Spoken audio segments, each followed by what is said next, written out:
இனி விரிவான செய்திகள். குருநாகல் பொதுகர ரயில் நிலையத்தில் 2 ரயில்கள் மோதியதில் காயமடைந்தவர்களின் எண்ணிக்கை 68 உயர்வடைந்துள்ளது.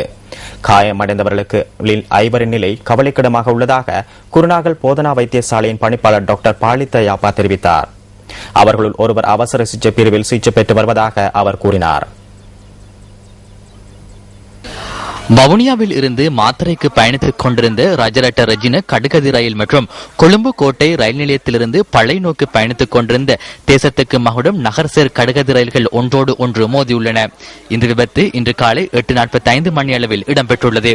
விபத்து இடம்பெற்ற பகுதியில் தற்போது ரயில்வே பாதுகாப்பு பிரிவு, போலீசார், ராணுவத்தினர் மற்றும் விசேட அதிரடிப்படையினர் பாதுகாப்பு நடவடிக்கைகளில் ஈடுபட்டுள்ளதாக எமது பிராந்திய செய்தியாளர் கூறினார்.